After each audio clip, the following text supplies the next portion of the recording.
All right. Hello, everyone. Welcome to the NACMA Academy session. Today, we are going to be discussing how to approach summer internships as well as career searching in our field.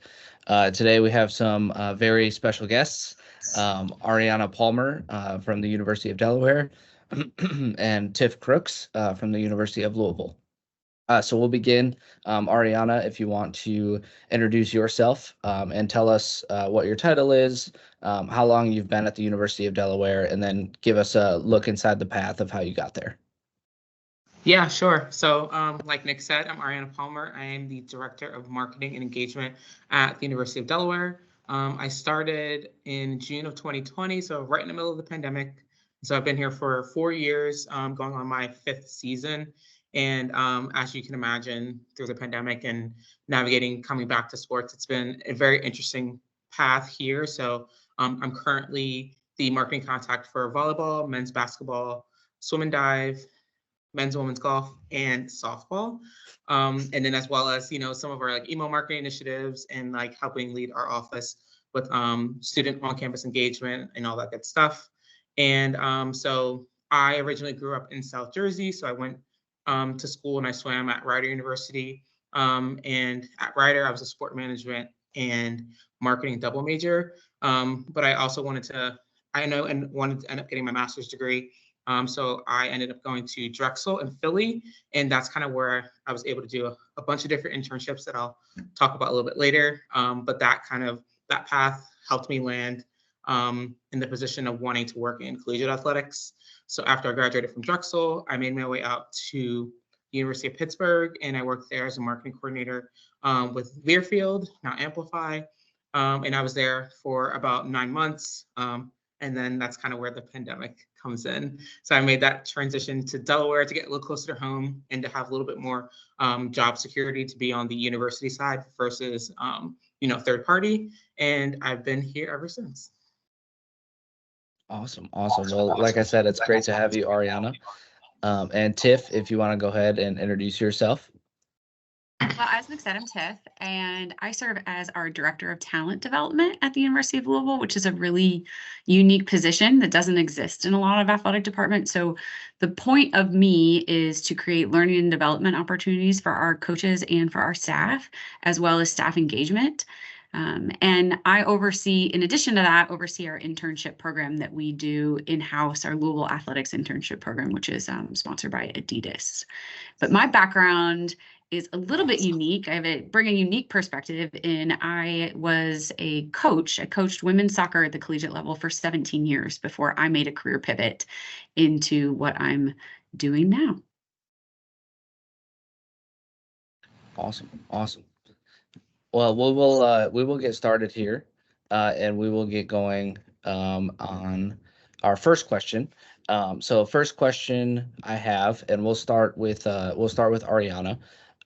So how did you get your foot in the door in this industry? We hear it a lot, as we're going through classes, as we're going through talking with industry professionals. It's all about getting your foot in the door. So can you describe how you got your foot in the door, and then what was your first internship? Yeah, so maybe typical for what some people may do, maybe not. I literally emailed everybody in my athletic department when I was at Rider. So I was a student athlete, so I had familiarity with how an athletic department was structured and ran, and being a student athlete, you're on that side of athletics. So I literally emailed everybody, compliance, development, marketing, external, everybody, and whoever literally got back to me first is who I decided I was going to pivot towards. Thank goodness it was marketing. And so I had a marketing internship with our marketing department, and similar to what a lot of maybe students or like assistant directors are doing right now is I helped plan our like men's basketball and women's basketball tournaments, getting students on the bus to go to the conference championships, anything that involves kind of in that. So that process started in like December, leading up to the tournament in March. So it was like a second semester internship, and that really like opened my eyes to the collegiate side of marketing. Again, I was a swimmer, and at many schools, marketing doesn't really exist, right? It's our parents and some of our friends in the stands. So being able to see the behind the scenes of basketball was really eye opening. Even at a smaller institution like Rider, there's still a lot that goes into it, and still a lot of marketing and fan engagement that we're able to kind of get rolling with that. So that was like my very first like taste of the sport industry in an official capacity. Awesome. And Tiff, if you want to go ahead with kind of how you got your foot in the door, and then what was that first opportunity for you? Well, with my background in coaching, getting my foot in the door was kind of a pretty natural progression. But much like Ariana, I actually started coaching while I was an athlete in undergrad. So I think she brings up such a really wonderful example of you can't use your network until you build your network. And you knew you were a writer, student athlete, so you knew people knew you in that form, but then how do you expand that so people see you as more than that? Reaching out to everyone you know to look for an opportunity, that is a fantastic example that I wish more of our athletes would actually take advantage of, and create those opportunities for yourself, which then builds your network that ultimately you have to use. I'm seeing that even with our interns. Like if they don't already have a network, it's really hard for your name to be something more than a name on a piece of paper. Absolutely. Yeah, absolutely. And then I'll kind of jump in by just saying, I got my foot in the door similar to Ariana. I just kind of reached out to anyone and everyone. I was just like, I want to work in sports. Let's figure it out. And that's kind of how it started. But I bring up this first internship opportunity and foot in the door to raise our next question of, what advice do you have for our listeners that are kind of searching for that first opportunity, and go about and how to go about reaching out, and who to reach out to? So Tiff, if you want to start us off on this one. Yeah, I think first and foremost, you're going to have to cast a wider net than you think is reasonable. And having the expectation that you're probably going to get more no's or more ghosting than you would really prefer, and learning to like move on through that. Because you just have no idea what people are looking for, what limitations internships have. I mean, as someone who runs an internship program, we have a lot of limitations on our side. We know we don't offer a certain benefit, so maybe we're not really looking at a certain, for us, we can't offer in-state tuition. So it's not that we're not going to look for people out of state, but we know that's going to be a harder get in the end of the process. So we're going to maybe prefer somebody that's in-state because we know we can fund you better, things like that. So I think casting a really wide net, using all your resources, I mean, that's a good way to start that email conversation with people you know. Do you know of any internships? Like asking specific questions where you're trying to network and build relationships, because there's probably a lot of things that are maybe a little bit below the surface that aren't being marketed, that are out there and available to you. So really use your network in that. That would be my biggest piece of advice. Yeah, that's fantastic. Ariana? Yeah, I was going to say it is helpful to know which area you want to go, which arm of sports you want to go in, ticketing, development, marketing, communications. But if you don't, or if maybe a marketing opportunity isn't exactly available at that time, similar to me, I worked with Learfield Amplify, which is a ticketing solutions service, but I was the marketing coordinator. So I was doing a lot of what I am doing now, just on the ticketing side and for the ticket office. So when you're looking at job descriptions, yes, it might be in the ticket office or it might be in communications, but a lot of the skills that we assess, or like a lot of the tasks that we do every day, all intertwined. So and that's what actually made me marketable for this job, is that I knew the ticket side, I knew Pack Yolan very well, I knew Salesforce, and at the time Delaware was switching over to those platforms, so I was able to kind of help show everybody how to send emails, and it was a very good skill to know, and it helped market me for my next job. So just because it's not exactly what you're looking for at this time, what you may learn there and the connections that you're going to make there could make that 6 months, a year worth it for sure. Yeah, absolutely. Both fantastic points. And I had a list of questions for everyone. I'm going to jump around real quick on us. And we're going to go into, you all mentioned the different fields, especially you, Ariana, that you gained experience in. would you recommend or could you give advice to our listeners on gaining experience in many fields or just specializing in the field that they really enjoy? Could you kind of speak on that a little bit? Yeah, so when I was in school, undergrad and in grad school, I had many internships, right? So one being in collegiate marketing with Ryder, one was one of like a semi-pro baseball team in my area, and then I worked at a local gym doing like membership sales, and then my last one was nonprofit with like a YMCA, and so literally that's as broad as you can get. And when I did each one of those, I realized that I actually liked collegiate marketing the best because I like to be able to work with many different sports, right? I do have a favorite sport, but I liked that now I get to really be involved with, like, again, big volleyball and softball, sports that I didn't really I wasn't really exposed to when I was younger. So that's like the really cool part about collegiate marketing for me. Working at a school with 21 different sports, you get to see it all. And to that point too, it helped me realize what I didn't want to do. So my least favorite internship was working at the gym. I loved interacting with people there, but like the membership sales and the sales numbers and the sales goals each month, that really wasn't my thing. And the cold calling and things like that and renewals, that really wasn't my thing. Similar to maybe how ticketing is not everybody's cup of tea. Some people love it, some people don't.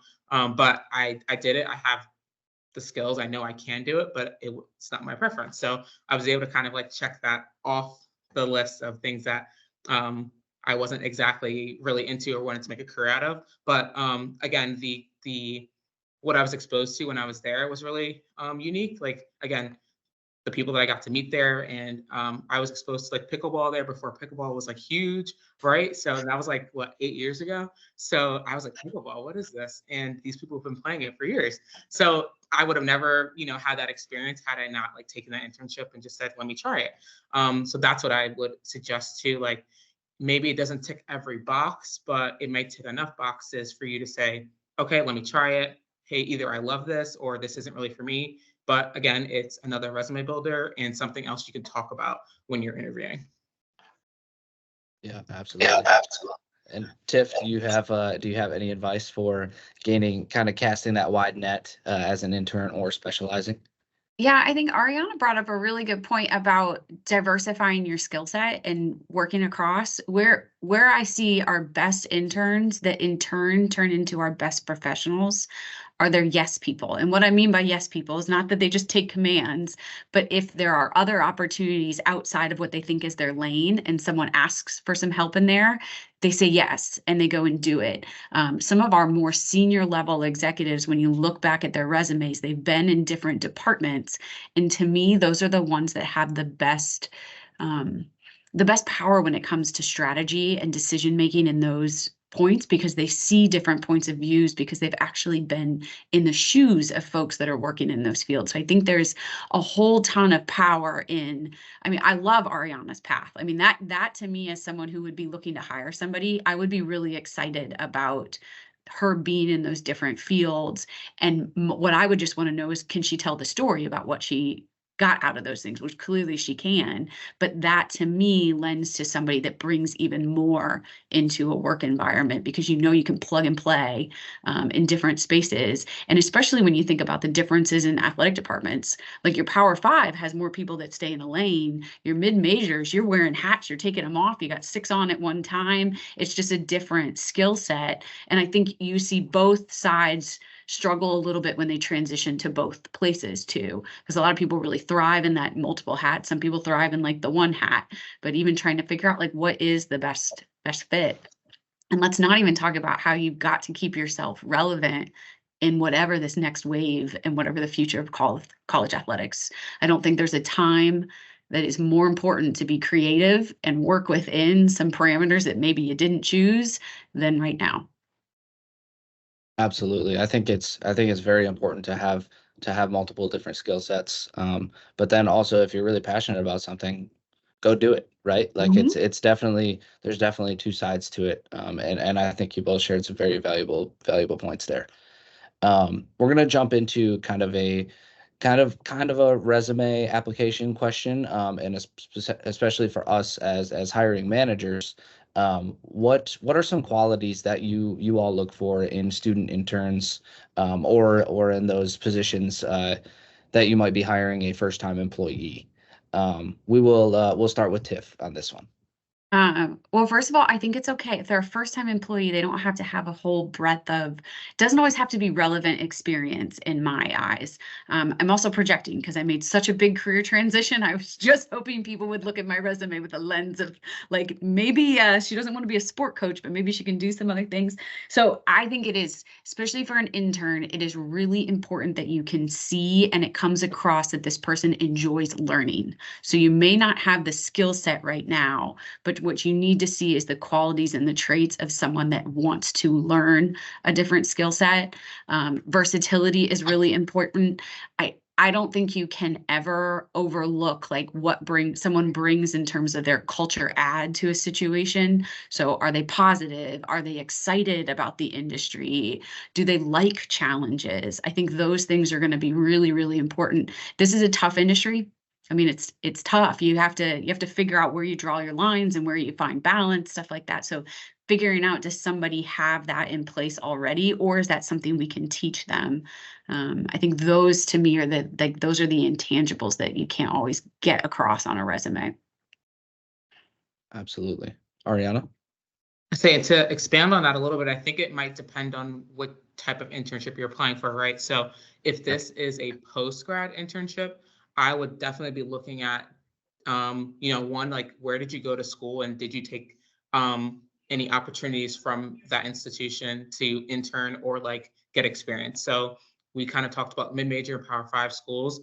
I'll be honest, like if you say that you went to Louisville or you went to Florida, you went to Penn State, did you work in your marketing department? Did you work with your communications department? Like what did you do and what, advantages did you take from being at an institution that is rich in, history and winning? And, did you put yourself out there and take those chances? Because that's going to show the type of work ethic and the mindset that you have as an employee. And then on the flip side, if you maybe did go to a smaller school, maybe you took advantage of a local pro team that's in your area, or it doesn't always necessarily have to be specifically college or specifically super relevant, or that maybe you're applying for a job that works with women's soccer, but you only have field hockey experience. Those are going to change. Well, that's okay. So that's like one thing that we're actually currently doing too. Like, did you take advantage of any opportunity that you had either in undergrad or maybe you're even at a 2-year university? Did you go to your local like 4-year institution and try to work with them? That shows initiative. It shows that you're thinking outside the box and again putting yourself out there. So. Yeah, very, very valid point. I think I speak for most everyone in college athletics when someone asks and is willing to volunteer, we are more than welcoming in welcoming them to our team. And so I think that's a great point of the opportunities are there. If you take that initiative and take that step, you will be able to gain that experience to kind of set yourself apart in what we're saying here. Jumping to our next question, and this might this ties into summer internships more than anything, but specifically for those maybe in the undergrad or even grad school, when would you recommend to start doing those summer internships, kind of outside of what they're doing throughout the fall and spring? And Ariana, we can go ahead and start with you. Yeah, so I'll use myself as an example. Being a student athlete, it's a little bit different. We have to train you, all year round. So I did my first summer internship my junior, in between my junior and senior years, junior and senior year summer. And that was with the minor league baseball team. And so that was very helpful for me going into senior year saying, okay, this is exactly what I don't want to do, or this is exactly what I want to do. I knew that minors was not my thing, how many games in the homestands. It was fun for a summer, but I'm like, yeah, that's I did it. Good for me. And so again, that helped me in senior year. So when I was going in and talking with my advisor, I was like, this is exactly what I want to do. How do I get here? And then again, that kind of helped me lead to, okay, I want to go to grad school. And I was able to start applying in that fall, early spring semester. And then by actually the time I graduated in May, I had a couple of things lined up with the professors at Drexel to see who I can start communicating with and connecting with once I got to Philly over that summer. So I think the summer between junior year and senior year is good. Myself personally, the summer between sophomore year and junior year, I studied abroad, and that was a good experience. So again, is it exactly related to sports and what I'm doing now? No, but being able to say that I did that and then talking about experiences that I had I've literally talked about it on every job interview. So again, that's something that people can look to do to help, again, diversify their resume if you're able to do that. And the summertime for me as a student athlete was the only time I could do it. But again, it's been really helpful. It's been a conversation starter. So I did that earlier in my collegiate career. So later I can do internships. Great. Yeah. Tiff, anything to add there? I think Ariana brings up a good point. Her experience as a student athlete changes the game a bit for her. And that's a really great story because it shows that you can do it. You've just got to find where the windows are. And I also love the study abroad experience. It's really all about what are you doing to move yourself forward and expand the way you see things. So whether that's through an internship or not, and say you feel like there is no possible, I can't take an unpaid internship. It's absolutely impossible. I've got to go work in this job, and figuring out okay, where are the windows and the pockets of opportunity for me? And maybe it's, you know what, every 2 weeks, I'm going to set up an informational interview with somebody who works in the field to ask them about their career paths. Anything that is propelling you towards clarity, towards feeling okay, I know when I'm going to actually make this. So maybe now I can take an unpaid internship because I've saved up all this money and I can take a little bit of a risk or live a little bit less in this window. But I think it's all about how are you creating that forward momentum for yourself from a career perspective? So I guess my answer to your question, when to start looking, now. You just have to figure out what is the capacity in your schedule, in your life. Because I see a lot of our student athletes applying for positions that would be a GA position with zero experience. But there are ways, you can do it. It's hard, and it's a lot harder for our student athletes, but you probably have the easiest pathway in terms of people know your name. We already have an understanding of what you do and what you understand about this. And we would love for you to see what goes on behind the scenes to produce what you are such a featured part of. So yeah, now start looking now. I was going to say to jump in really quick, you brought up something really cool, Tiff. Literally every time I get an email from a current student or just somebody asking for information, I love it. One, I love to talk, but two, it just excites me because there's a new wave of us coming up. So I will always take the time to talk with somebody, and that's a great way to build your network without even meeting people or without even being in the same area. So I definitely encourage that for sure. Yes, 100%. And I think that's very valuable advice when we're career searching as well, is to always just reach out. I think Ariana brings up a great point of we do enjoy talking about what we do, and especially to those who are interested in learning. So I think that's a fantastic piece of advice, and some great points in there too. I feel like I'm taking a lot from these little questions that I'm asking more than anything.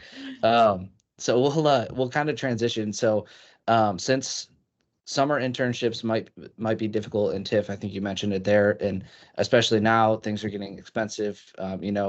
How looking at some hiring for GA positions, first time roles, how would you consider those items on resumes that are outside of sport, right? The customer service jobs, maybe some class research. How do you consider that type of experience in addition to the experience in the sports environment? Let's go TIFF first. I would say it depends on the position, But I think all of those things are valid. It's a matter of how do you tell that story? Like, how do you translate that work you did to what did I learn from that? And how do I tell the story about how this is going to apply going forward? I mean, personally, if you are a server at a restaurant, you probably have conflict management skills out the wazoo. Like, so what can you take from it and then translate it into the vernacular of what kind of job you're interviewing for? So I think they're awesome. I mean, now once you go get that big job, maybe it's time to take that off of the resume. But absolutely, it's a gateway in, and it also shows your ability to work and commit to something. And I find that I see that less and less now with our younger groups. And I know a lot of it is just time, stuff like that. But any sort of employment shows me that you're committed to something. You show up on time. Like, those are really important details in the workforce now. Yeah, that's actually a really great segue. I was going to mention that. When I see like kids who work retail or being a server, yes, you can probably talk to people, right? You can relate to people, conflict management. Maybe even most of the time, like you're probably dealing with people who might be like older than you or in a different demographic than you. So therefore, you're able to think how they think and relate, and that's exactly what we do, right? Season ticket holders are a different demographic. When you're dealing with students, alumni, right? Like we deal with all those different types of people. And that's a great example because that's where I came from. I even worked like a full-time job in more of a customer service role. And that was where I was able to like pivot and show that those skills that I learned in that role were able to be translated into a collegiate marketing role. And every time we go and like table at an event, and our interns are with us, they're like, how do you know how to like talk to people? I'm like, again, I just like to talk. But when you're like passionate about something, or like you can put yourself in the person who you're talking to's shoes, like you can learn how to talk to students. Like if you're in that age demographic, you know exactly what they're thinking. And I don't know, the language that you guys speak now is very different than what I even know, right? So you're able to relate there. And then you're able to turn it on and turn it off. And now you're speaking to kids, right, at a youth day. So if you have that experience, that doesn't automatically like, nix you from ever getting a job. I think you have to just pull the different skills sets that you've learned. And then again, how would you use what you learned and what you have been actively doing in a situation that is in the marketing world? Yeah, that's fantastic. I think both of you were definitely harping on the fact that you take it and apply it to the position you're going into, and everything will be successful after that. I completely agree with every piece of that. We're gonna jump into kind of the searching for that first time job, that that GA position, but also leveraging the connections you have in your current work environment. So Ariana, we'll start with you. Could you kind of give some advice on how to begin that first time job search, and then also utilizing your connections effectively that you've already made in your time? Yes. So I think that there's a big power in social media, right? It's changed a lot in the past couple of years, but that is where almost everyone is, right? And if you're looking for a way to connect with people that aren't in your area, that's the perfect way to do it. Twitter, X, whatever we're calling it now, is really, really, really powerful. You can just, doesn't cost anything to follow anybody, right? And you can see exactly what they're doing, what they're keeping up with. I know a lot of people in the marketing industry post all the cool stuff that they're doing at their school, and you're able to take ideas. And a lot of people post jobs, or you never know, somebody that you work with in your department as like a full-timer and you're an intern may see a job or come across something that is literally perfect for you as an intern or as an entry-level role. And since you've made that connection, now that person who posted that job is now your new connection, and the person that you're interning with is your link. And it's happened to us all the time. Nick, I'm sure you can attest to it. How many jobs I've sent to people, and now like we're that new link between them, and now we're all forever connected, right? So I think social media and like leveraging it the right way is really powerful. And then of course there's many tools, many different websites that you can follow. NCAA market, Teamworks. I got my first job on Teamworks, so I will never knock it. I know some people don't have the best track record, but it worked for me. So it doesn't hurt to look, and browse and see what's available. And then you can also look at those job descriptions and go, okay, this is what jobs like this are looking for. And maybe that particular job isn't for you, but then you can know exactly what's out there, what people are looking for. And then you can go, hey, maybe I don't have that experience in that. Let me go get experience in that. And maybe it might be somewhere else. So again, the power of social media is huge. And I think that too, and not even to get on a tangent, but having clean and good and wholesome social media is important, because people will find you, right? And people will see things. So if you're putting out positivity, positivity is going to come back to you. Absolutely. And Tiff, do you have anything to add to that? Because that was pretty spot on. So good. So good. I have two things. One, I cannot harp on this enough, because this is the thing I hear so much from our young jobs. They're so discouraged because they don't get feedback on every application that gets turned in. And I do see this trend, and this is not a good trend, but I see it from the HR side, that there's not feedback coming out. And as someone who's gone through the job search process, you'll apply for things and you get nothing back. So I understand the discouragement. I understand the frustration. You have to reframe it, expect it so that you don't get totally knocked down by it. But so if you understand that when you walk into it, I think it makes it a little bit easier to navigate that spaces. And I'm certainly not saying it's right. I'm actually saying it's very, very wrong. But unfortunately, it's one of the realities that we're dealing with right now. And then the other side, in terms of using your network, I think you have to be really strategic about that. And I think a really good strategy to employ is do your work, be really good at your work, and then make sure you have a couple allies within that small circle that really know your work and they know who you are as a professional and they can advocate for you. And then when you see a job you are interested in, tell every single one of them every single time, whether you think they have a connection there or not. Because what I think where some of our interns mess up when they're looking for full-time jobs is maybe they assume I can't help them get a facilities job because I don't work in facilities. Well, as everyone on this call knows, the athletics world is very small. You tell me, I'm going to go ask around. If I think you're really good, I want you to get exactly where you want to go. And I'm going to go make some calls and figure out, can we weave away here? Good example, last year we had a facilities guy that it came up that he was interested in a position. I knew the head soccer coach there. So I reached out to the head soccer coach. That's how we found out they already had somebody in mind. No need wasting your time and your expectations and your hope about that. But you just really don't know where that connection will be. So build a really small network, but then utilize them repeatedly. They will want to help you. Yes, absolutely. It goes back to the theme of us wanting to help put others in those positions, and that's that's our job as well, is we want to see you all succeed, and we're going to help you do that, right? So jumping in, we'll ask one more question, and then I'm going to ask you all for a piece of advice at the end. But what is one challenge that you've personally experienced in the job searching, application process, internship searching, and then how did you overcome that challenge? So we can start with Tiff. Oh, I think I should go second. I feel like Ariana prepared for this. Okay. All right. No, I didn't, but I actually have a really good one in mind.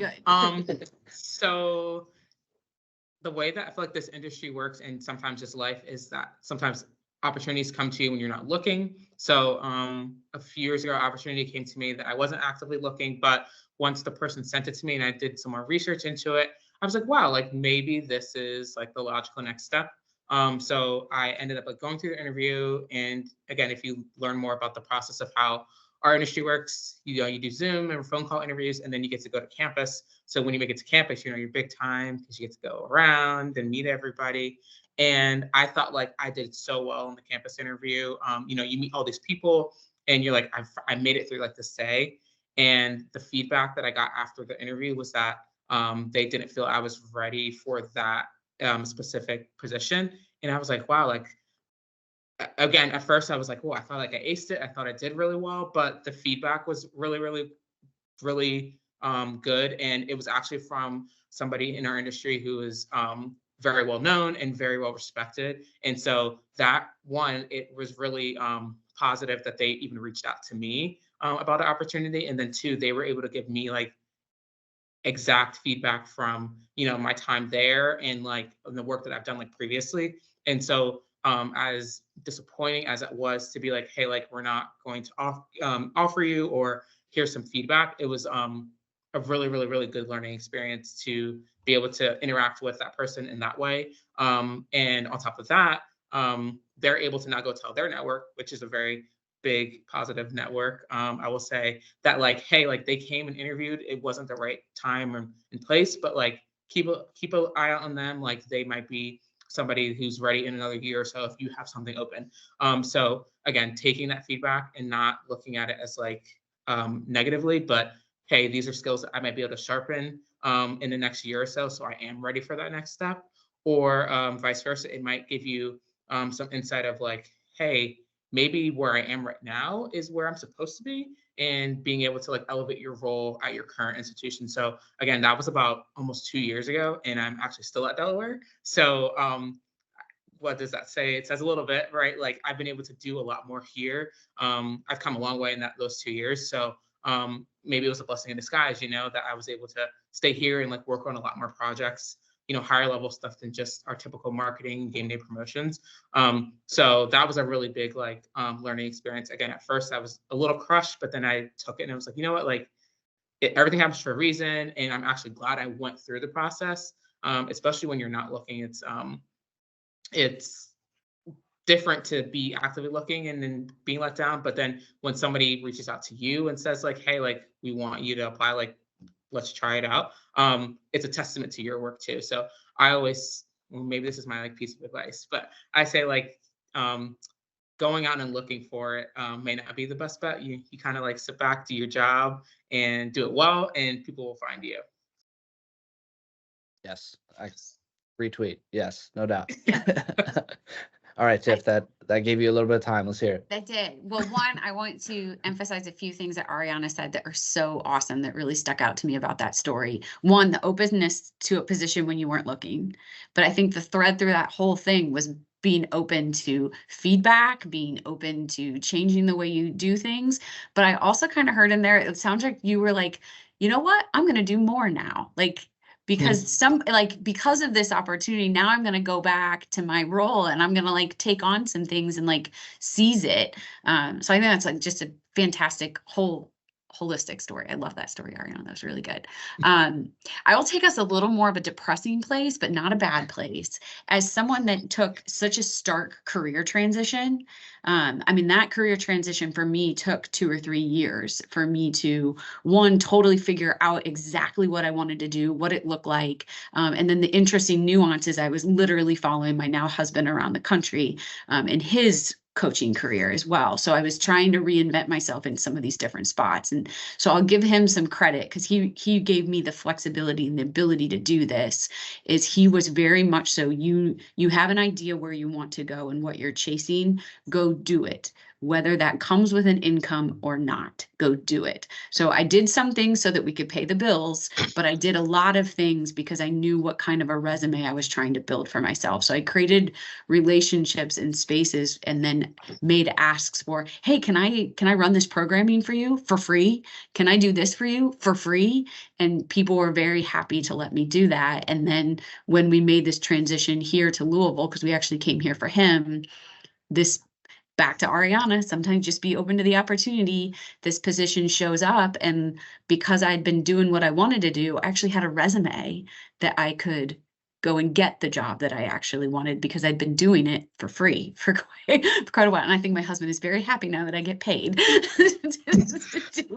to do what I do. But I think that's a really, like, just keep going on the path. If it feels right and something's telling you this is the direction I'm meant to go, just find opportunities that you can do that. Yes, that is another retweet for sure. Mhm.